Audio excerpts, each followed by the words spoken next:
No DQ Galaxy.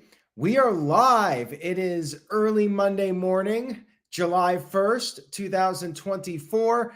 I am here to give my thoughts on the 2024 Forbidden Door pay-per-view event, the third AEW and New Japan Pro Wrestling joint show. This year we had other promotions involved, CMLL, Stardom, and now coming up in January, there is going to be a pay-per-view event in Japan with all the promotions together. That'll be coming up. I believe it's called Wrestle Dynasty. But anyways, enough of that. Let's get to Forbidden Door. A lot to discuss. We got a grand total of 15 matches, including one that was unannounced. That match was Kyle Fletcher versus Serpentico.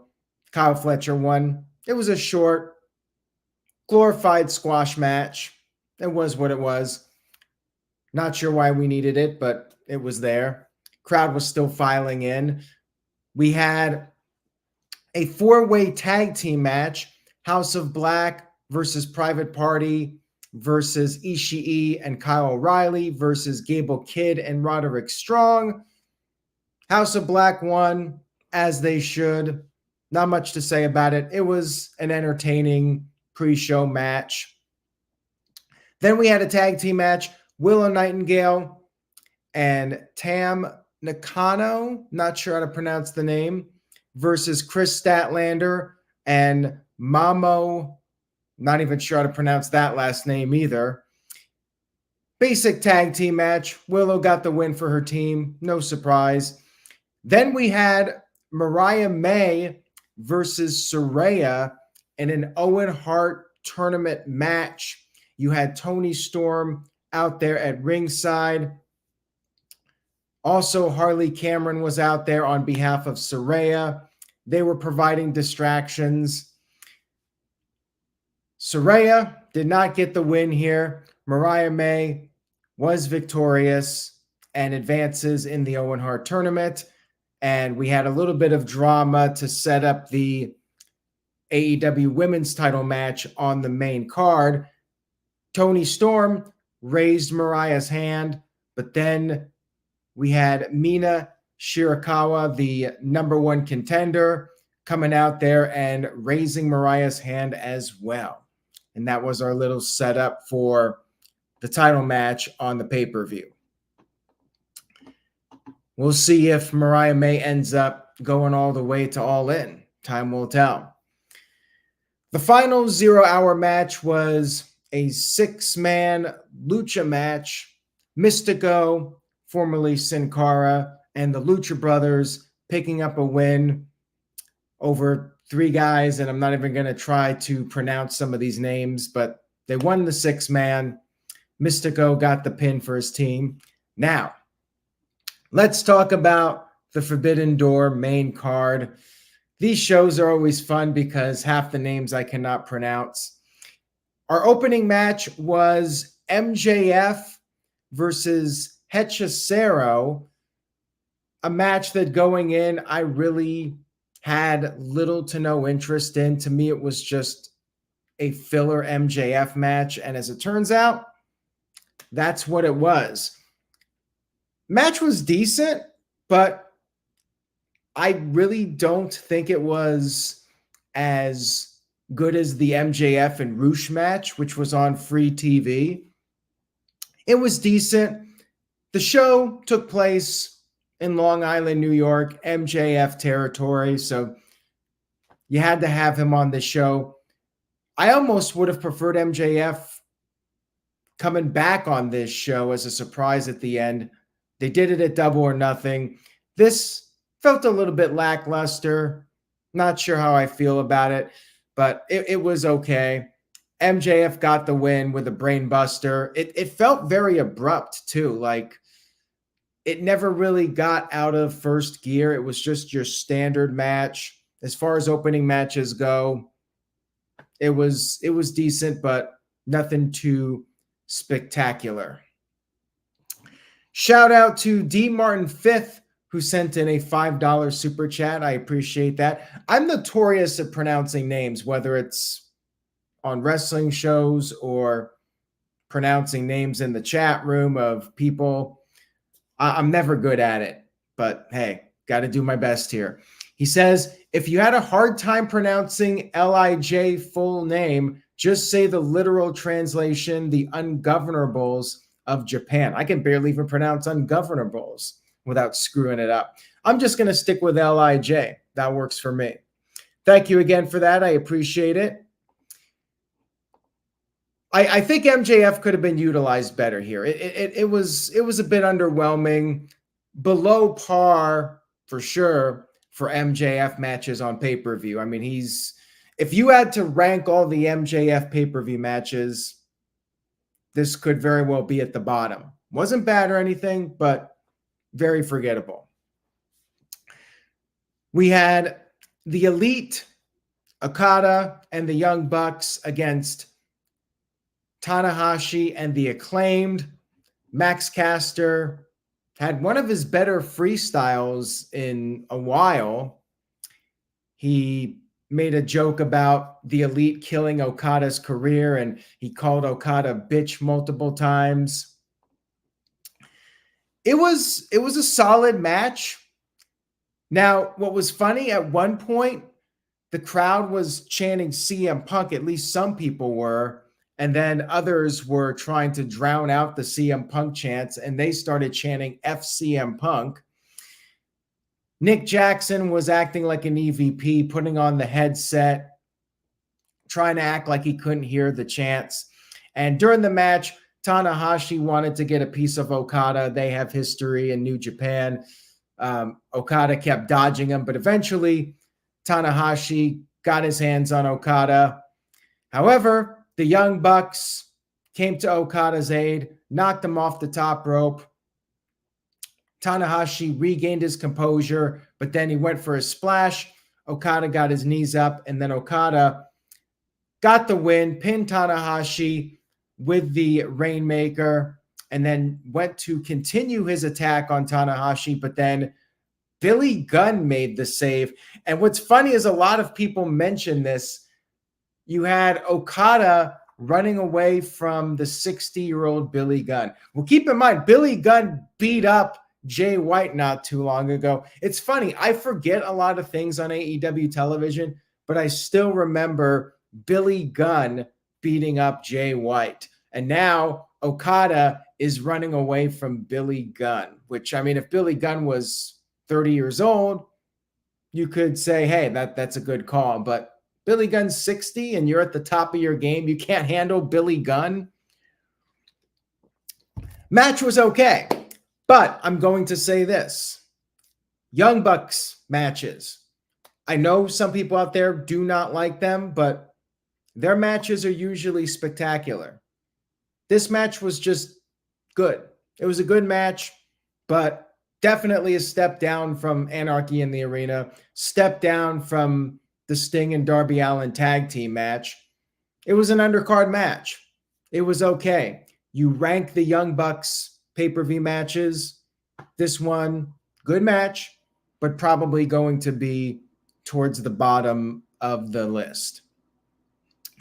Next up, we had Bryan Danielson versus Shingo Takagi. Not sure if I got that pronunciation right. I'll just call him Shingo. This was a really good match. I think that this was definitely the best match of the show up to this point. Bryan Danielson is great. He was doing a tremendous job selling, and even though, to me, this was a very predictable match, Bryan did such a good job that I actually got into it and thought maybe Bryan was going to lose. He got dropped on his head outside of the ring. You had the ringside doctor checking on him. Bryan, he never misses on pay-per-view. He's always putting on great matches. Even if it's an undercard match, Bryan is still delivering. Truly one of the best in the world at what he does. And it was a back and forth competitive match. Crowd was chanting, "This is awesome."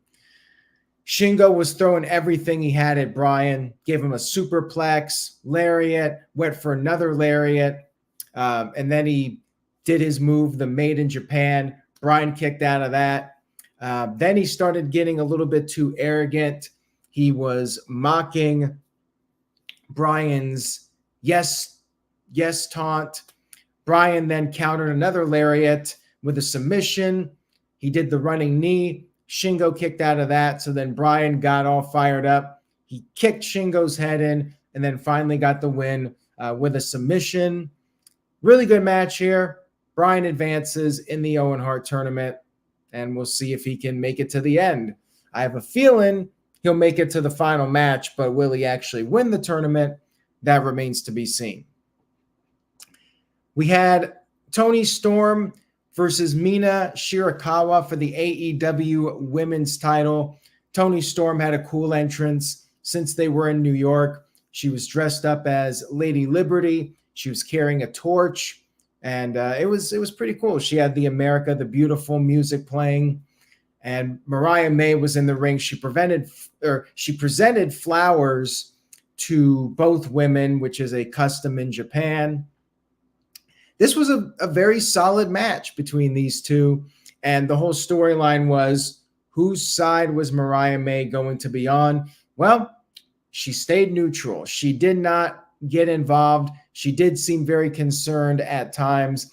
This was a competitive back and forth match, and eventually Toni Storm got the win with the Storm Zero pile driver. Solid stuff here, like I said.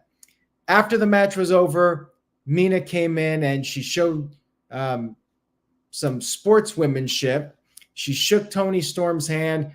They hugged it out, and Mina came in, and Mina was so happy that they were getting along. The three of them then had a celebratory triple kiss. Happy ending. Everybody's on the same page, and we'll see if things change, if Mariah May makes it to the end of the tournament and wins the whole thing. But for now, everything's good. We had Orange Cassidy versus Zack. I can't even pronounce his name either, and he's not Japanese. Zack Sabre Jr., or as I like to call him, Zack Sabre Jr., so I don't mispronunciate his name. Back and forth match here. Zack is a great technical wrestler, definitely one of the best. He does very well in all these matches, and Orange Cassidy holds his own as well. And Zack was mocking the lazy kicks that Cassidy does. Cassidy tried to target Zack's knee with dragon screws, and he had a diving DDT off the top. Zack kicked out of that, and then Zack regained control, snapped the fingers of Cassidy, which led to the crowd chanting "You sick F" at him. I'm trying to watch my language here, but they, of course, said it uncensored. Cassidy then hit the beach break, went for the orange punch. Zack basically absorbed the blow. They traded multiple near falls on the mat, back and forth. Zack finally went for another submission, and he literally tied up every limb that Orange Cassidy had. Like, he had Cassidy bent all over the place, and Cassidy had nowhere to go. A really innovative submission. Orange Cassidy taps out. Zack Sabre Jr. picks up the win. Really good match. Zack Sabre Jr., very, very talented technical wrestler. And Orange Cassidy takes a rare clean loss, which you don't see too often. Next up, we had Samoa Joe, Hook, and Shibata versus Chris Jericho, Big Bill, and Jeff Cobb, who was filling in for Brian Keith. This match really did not need to be on the show. It was a good match, but it was basically a dynamite match. Let's be real here. The crowd was chanting, "Please retire" at Jericho, and Jericho even got on the microphone and said the people actually love him. because he's actually from Long Island. Now, Jericho, to his credit, he put over these guys, and it was a fairly standard 6-man match. And you had Samoa Joe and Jeff Cobb in there. You got the meat chants from the fans. Then Shibata came in and built up some momentum. Then Jericho tagged in, started using some shady tactics, hit a low blow to Shibata, put on the walls of Jericho, but Shibata did escape. Then we had the breakdown with everybody coming in the ring, doing the big moves, and then Hook busted out Jericho's own Judas Effect and got the 1-2-3 victory clean over Chris Jericho. I think this was one of the few matches that I got wrong. Actually, it might have been out of a 14-match card. I think I only missed one match, maybe two. I'll have to do a final tally here at the end, but this was one of the few I missed. And this one could have gone either way, but I figured when Joe's team got the best of Jericho on Dynamite, that was going to mean Jericho would prevail, but he did not. Jericho put over Hook clean, so there you go. Good for Jericho. We had our 6-man ladder match for the vacant TNT championship that Adam Copeland had to give up due to injury. Konosuke Takeshita versus Mark Briscoe versus Jack Perry versus Dante Martin versus Lio Rush versus El Phantasmo. Really good ladder match with these guys. Now, the crowd did not like Jack Perry too much, and he came out there with the scapegoat. He had a goat mask. Crowd was chanting CM Punk at him. The crowd absolutely loved Takeshita. Perry got knocked out by Takeshita right off the bat, and then the others tried to take out Takeshita. And then we had people bringing in ladders. They were throwing ladders at each other. Mark Briscoe did the Terry Funk, put the ladder around his head and started spinning around. We had tables. Takeshita got put through a table by Mark Briscoe, who jumped over the top rope. And Takeshita had a ladder over him. So, yeah, Briscoe just had Takeshita sandwiched between a table and a ladder. And then Jack Perry got put on another table. Mark Briscoe came off the top with a splash onto Perry. Briscoe was doing crazy stuff. Then Takeshita started dominating. He was taking out everybody. Then Phantasmo hit him with multiple super kicks. They got on the apron, and then Takeshita put Phantasmo through 2 tables with a Blue Thunder Bomb. That got one of the biggest pops of the night. Takeshita tried to climb the ladder. Briscoe stopped him, and then Briscoe attempted to win, but Perry came back with a steel chair. Perry climbed up, grabbed the title, and not too many people surprised with this one. He was handed the title, he got put in the match, and he won it the hard way. Jack Perry is your new TNT champion.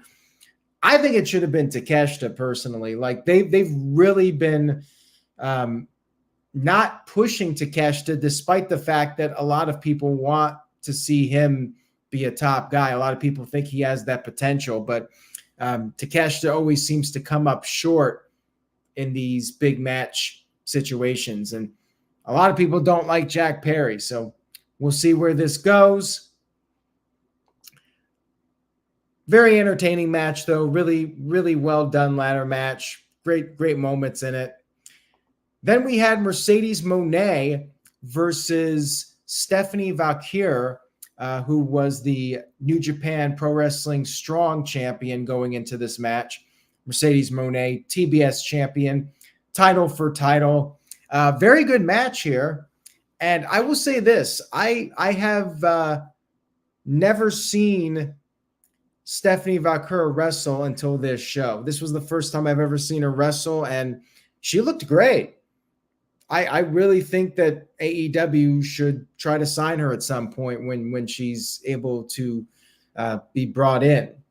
or WWE for that matter. Like I definitely think she has a bright future in the United States. I mean, this was a great performance by her. Mercedes did well. You know, wrestling has never been Mercedes' issue. It's the overall promos and trying to keep her star power going after WWE. But in the ring, she's still delivering. So like I said, very good match here with these two. Stephanie went right after Mercedes when the match started, and Stephanie had a lot of good moves, lots of agility. Mercedes doing some stuff coming off the ropes, and Mercedes bounced off the ropes at one point, hit a tornado DDT. Stephanie kicked out of that, and then they both knocked each other down, traded shots, submission exchanges, cross faces. Mercedes then hit multiple backstabbers. Crowd started booing Mercedes at this point, and I guess there was a fan who was wearing a Celtics t-shirt or something. There was an FU Celtics chant, F the Red Sox. And they were booing Mercedes heavily at this point. But of course, Mercedes won, I think to nobody's surprise. She hit the Mone maker, put on another submission, and got the win. Now she's a double champion. 2 belts, Mercedes. But then after the match, we had a surprise return. She's finally back. Dr. Britt Baker, DMD, somewhere my friend Big G was marking out like crazy. Britt Baker finally back. I think gone since like September. She was out of action for a long time. Finally back in AEW and stood on the stage and teased a little bit of a confrontation between her and Mercedes Mone. So very good ending here. Bringing back Britt Baker on the pay-per-view. Well done. Then we had Jon Moxley versus Tetsuya Naito. Again, terrible at the name pronunciations. For the IWGP Championship, Jim Ross was out there on commentary for this match. And he was also on commentary for the AEW World Title match. They brought him out for the last 2 matches. Glad he was well enough to be on the show. He's been dealing with some health setbacks. So this match was good. I didn't care about it too much. And the crowd was actually, even though they popped big for Moxley's entrance and he had his New Japan music instead of Wild Thing, probably a better fit for him than Wild Thing. I know people like the song, but I always thought it was an odd song for Moxley's character. They popped big for the entrance, but I felt like the match did not have a lot of heat. And I don't think it was a great match. I think it was okay, but I feel like it was below par for Jon Moxley pay-per-view matches, just like with the Young Bucks and MJF. If you had to rank Jon Moxley's AEW pay-per-view matches, this has to be towards the bottom. Like I just thought it was okay, and it never really got past that for me personally. It felt a little slow and never really got out of that first gear as far as I'm concerned. Moxley had the early upper hand. He was dominating. He was going after the leg, slamming it into the ring post. But then Naito turned up the aggression. He took a piece of barricade and was hitting Moxley with it, even though it looked like that piece of barricade was just a little piece of rubber. Didn't look like it would actually hurt you, but he was hitting him with it. You know, this was not like other Moxley matches where Moxley's going through glass and thumbtacks and barbed wire. You know, this actually felt kind of tame for a Jon Moxley match, but maybe because it's an IWGP title match, they didn't want to have it too barbaric. But that's the thing too. when AEW sets the bar so high with these pay-per-view matches, you got people getting set on fire, and now they're just having a normal match where somebody's using a piece of the barricade as a weapon that looks like it's made out of rubber. Yeah, it's a little bit of a downgrade. So it was back and forth in the ring. Moxley hit the Death Rider. Naito kicked out of that. Moxley was getting frustrated. Moxley wanted to use a chair. The referee, Red Shoes, took it away. And then Naito hit his finisher, the Destino, and got the win. Won back his championship. And I believe I did pick Naito to win this. I figured, Moxley got the title for a little bit, but do we really need to keep this as a thing with Moxley appearing on Dynamite with the title? We had it, done it for like a month or so, time to move on. Match was okay. Then we had our main event of the evening, Swerve Strickland defending the AEW World Championship against Will Ospreay. Now, if you guys had watched the No DQ predictions video for Forbidden Door, I did pick Ospreay to win the title. But then on Collision, they did one more angle, which I had not seen when we did our predictions, or when I did the predictions on Wednesday. And that angle was a weigh-in, and Ospreay got the best of Swerve in the final segment before the pay-per-view. So at that point, I flipped.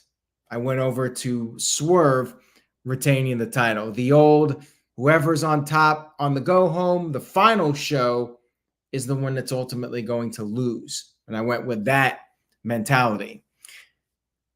We had this rapper, Jim Jones, who's apparently very popular.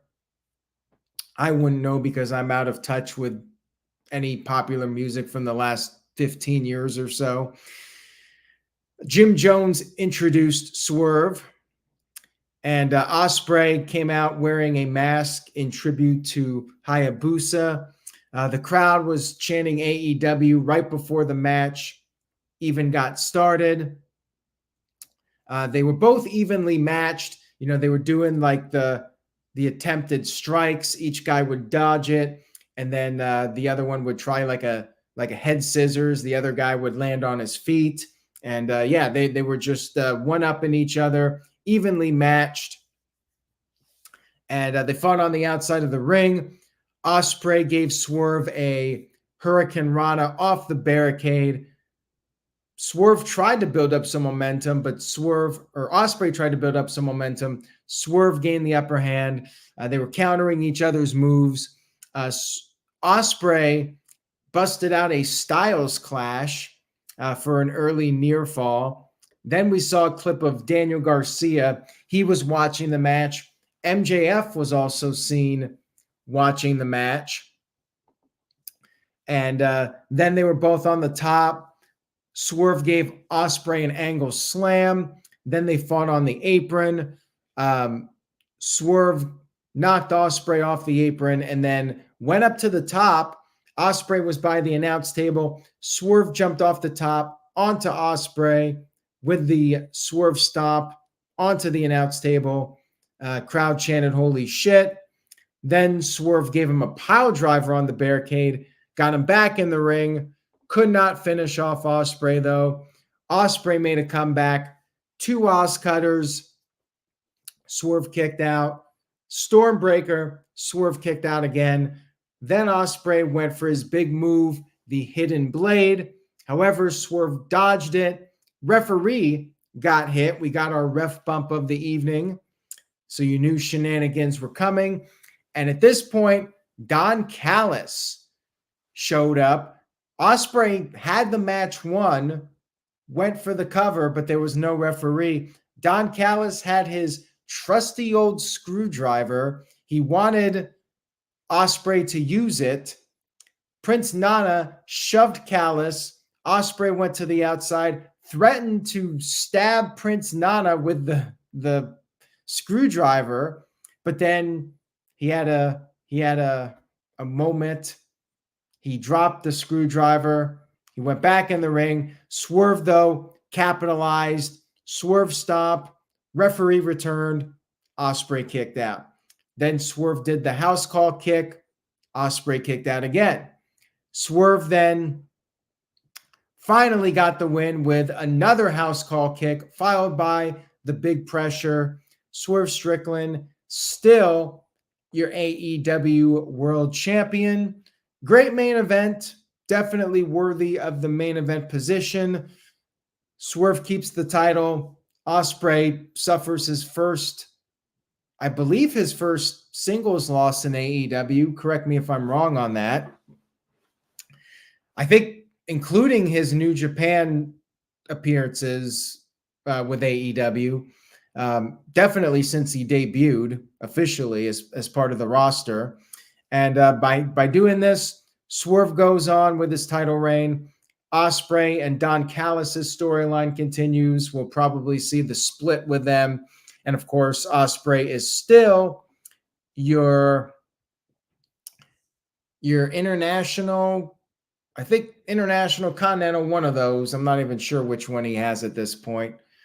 I think it's the international. Correct me if I'm wrong on that. This is what happens when you have so many titles. And after the match, Swerve did show some respect to Ospreay, and now Ospreay will have to try and get back into title contention. Doesn't look like it's going to be at Wembley because he's not in the tournament, and the winner of that tournament gets the title match. So it's looking like it's either going to be Swerve versus Bryan Danielson or Hangman Page, because we still have that wild card who's with the Elite, and they did tease Page coming back on Collision. Overall, it was a good show. I do think it was a little bit of a step down from Revolution and Dynasty and Double or Nothing. Probably the weakest AEW pay-per-view of the year so far, and probably the weakest Forbidden Door of the three. I think it was the weakest. I do feel that the novelty has worn out a little bit with Forbidden Door as a concept. They got Stardom in there now. They got CMLL. But to me, we've already seen the most interesting matches with different wrestlers from different companies, unless they can work out a deal with WWE, which will probably never happen. They could do something with Impact again.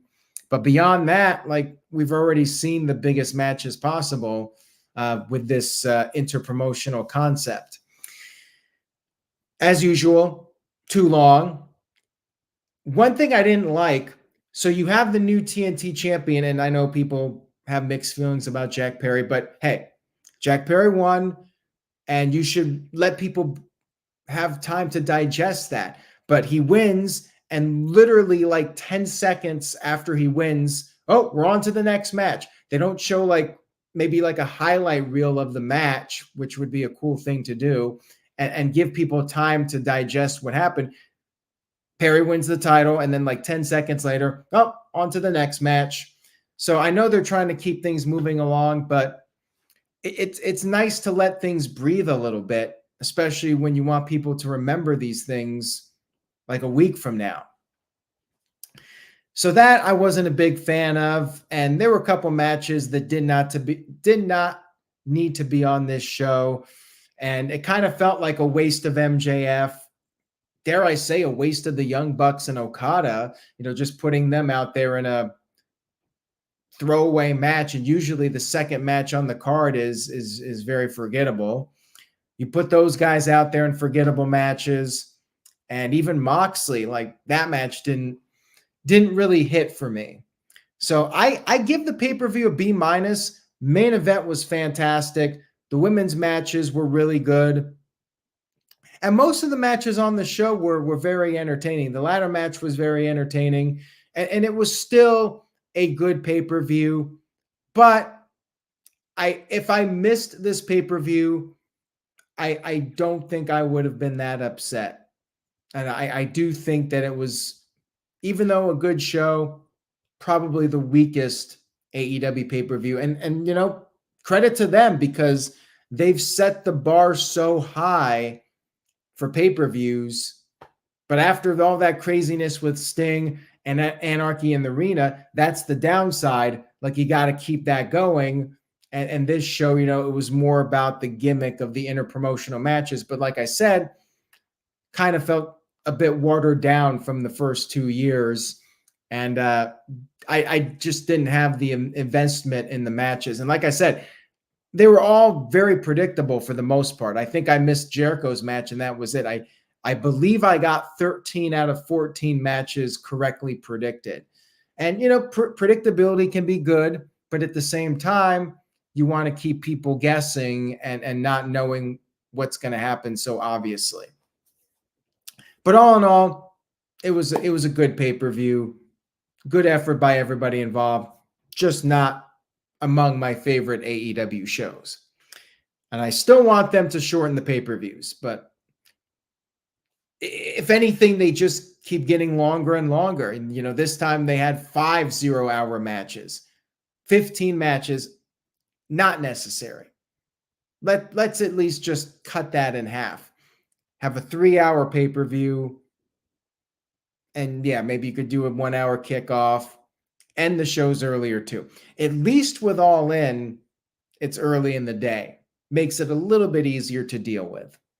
So that's all I got for tonight. Thank you all so much for tuning in. I hope you enjoyed the video. If you did, please give this video a thumbs up on YouTube. Tell a friend. Spread the word about NoDQ.com. Stay tuned for the very latest news and rumors. Have a great week, everyone. Take care. Buy a shirt, NoDQ.com/merch if you want to support the website. And I will see you all next time.